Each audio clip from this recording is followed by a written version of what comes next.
Taurus. My name is Audrey Alison, and this is your September forecast for the month 2014. Welcome, and thank you so much for tuning in and subscribing and liking and sharing these posts. I really appreciate it.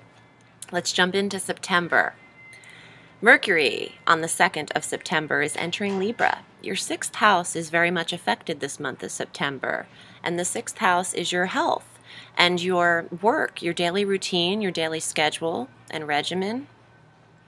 Mercury is the planet of communications, and he will be entering there and insisting that you come up with some type of implemented routine and a list of how you need to get your workouts done and your perfect route for work and your pets going to the vet. And the 6th house has a lot of things a lot of areas it encompasses, and Mercury is going to see, very detailed planet, going to see that you are committed to your path, your endeavors. I like Mercury in the 6th because it's very detailed, like I said, but for those of you who are wanting to lose weight or have some kind of goal implemented about the health and diet, this is a great transit for that. Mercury will help you get your lists and help you communicate to the right trainer or the right physician. So it's a beautiful aspect, and Mercury will switch very quickly in September towards the end. Again, Mercury will go into Scorpio on the 27th, so you'll have 25 days with him in that sector, excuse me, trying to, implement a schedule for you and to get that very detailed and honed in. On the 5th of September, Venus enters Virgo, so there's a lot of Libran action and Virgo action this month.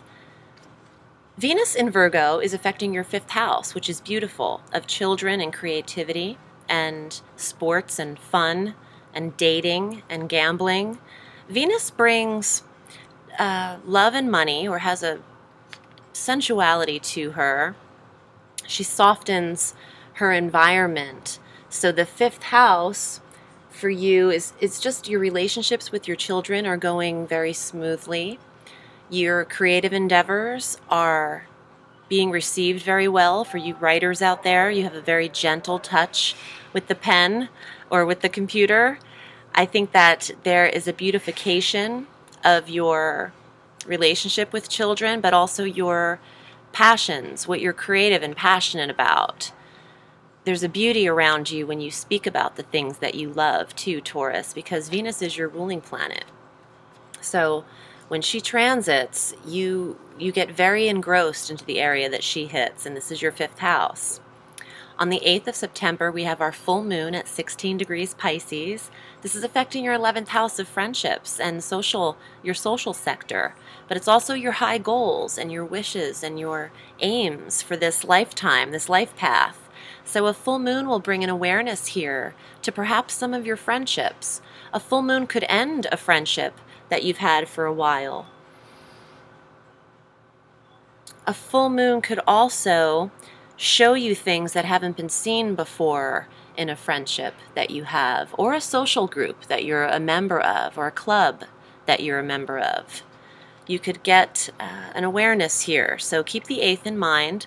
Keep your eyes opened for what message might be given to you there. On the 13th of September, Mars, who had been stagnant for a while in Libra and quickly has been in Scorpio, is now transiting into Sagittarius, giving you fire and Mars energy in this 8th house of shared resources and sex and rebirth, intimacy, and death. Let's see, Mars represents the male in astrology, and passion and aggression even, and energy, and to have that in the 8th house, it gives your sex life a boost. You could find that for those of you who've been inactive for a while, that you could pick up on September 13th. There's a very passionate energy to Mars being in Sagittarius because of the fire involved. Mars is very comfortable in Sagittarius because it rules fire. So he likes being in that sector, and it's a very passionate placement for Mars in the 8th house. Sex. Also, for those of you who have shared property or taxes, estates, wills, and inheritances from a male in the family, could be within the works right now. You could share resources with the man in your life. On the 14th, there's going to be a trine between Venus and Pluto. Your ruling planet, Venus, is in Libra, like I said, so it's affecting your 5th house, and Pluto's been stationed in Capricorn and finally goes direct on the 22nd of September in Capricorn. So this is your 5th and your 9th house. And what this means, the 9th house is faraway travel or higher education. It's a broad sector of the astrological wheel. It broadens the mind, it's intellect, it's wanting and desire to learn. So this trine is harmonious, and it brings beautification. Excuse me, this bug is like flying near my eyeball.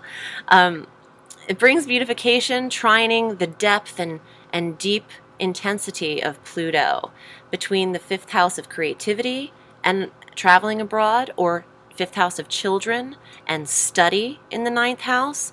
So they could relate and connect in different ways, but there's a beautiful aspect to a trine, which means they're working harmoniously together at that time on the 14th.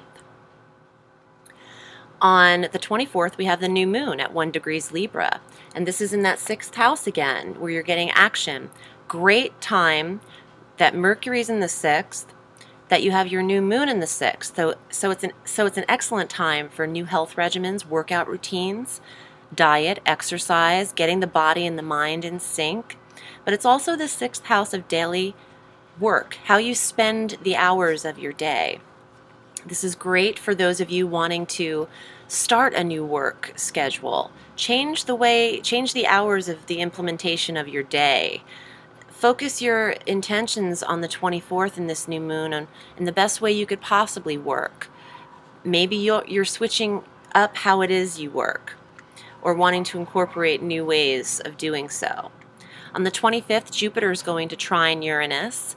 Jupiter stationed in Leo, and Uranus is in Aries. So there's a nice trine happening there. This is your 4th and your 12th house. This is at 15 degrees, so right smack in the middle, we're getting this fire trine. And let's see. And Mars will be in Sagittarius, so this will be a grand fire trine. 4th house is home, and 12th house is secrets and quiet time, inner reflection, spirituality, psychic ability, creativity as well, more spiritual creativity, musicians, artists. There could be some magic happening in the home on the 25th in regards to some beautification or the right people coming in to the home at that time. You could also get some creative ideas online. With Uranus, it is a planet governing higher technologies like the internet and bringing in sudden shocks and surprise. And a harmonious trine with Jupiter involved could mean luck and surprise in the home. With electronics, electricity, you could be getting new equipment, new kitchen appliances. Something even as simple as that could actually really fit in a Jupiter-Uranus trine. On the 27th, Mercury will switch up again and move into Scorpio. This is your 7th house of relationships.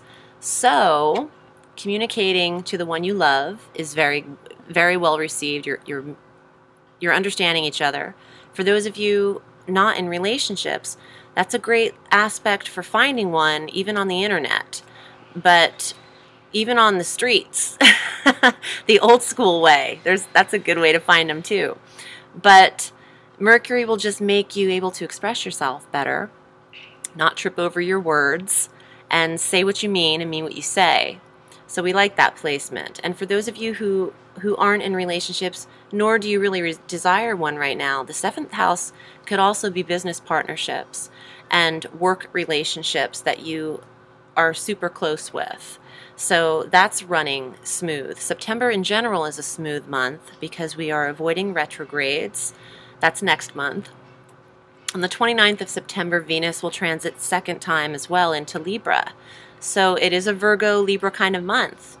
And this is your 6th house again. So Venus will be supporting the new moon at 1 degree. With Venus in the 6th, you are in great shape to start implementing exercise routine, I think. How you're working through your days, how you're letting your days at work affect your body. There's an overall meshing of these planets in your 6th house.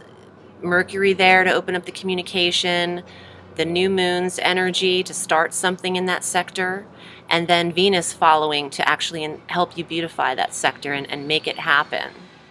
Also giving you the resources to obtain a trainer or a counselor or a therapist or a physician. So that's a positive transit. Let me get into the cards and see what happens for you. I'm trying to perhaps shuffle like this to pull them. I've gotten some emails regarding people's trust issues and and not sure if I am really pulling the cards. I'm really pulling the cards. It's just I have a method of pulling the cards that works for me and has for a long time, which is to place them down like this in groups of 4, and I just, everyone has their own reading style, and as they should. The deck should really speak to you, and you become incorporated with the deck and how to work with it. But let's just see how this happens. But I'm already feeling awkward doing it, so let me just see. The moon. Okay, beautiful card. It's a very psychic card. Now, obviously we have influence of the moon each month between the full and the new, but this is spirituality and it is the quiet time. So let me pull some more and see what they mean together. Ooh, I love that. The 9 of Wands, passion, sacrifice, overcome with passion, desire. And it's fire, so it does mean it's a Mars energy, Mars going into Sagittarius, double fire. Let me see. More fire, 10 of Wands, rebirth, the 8th house, the phoenix rising from the ashes. Interesting, Mars going into Sagittarius, this card is in your 8th house. So let me see what this is about. I think it's adding up together. Just before then, we do have that full moon. So let me see.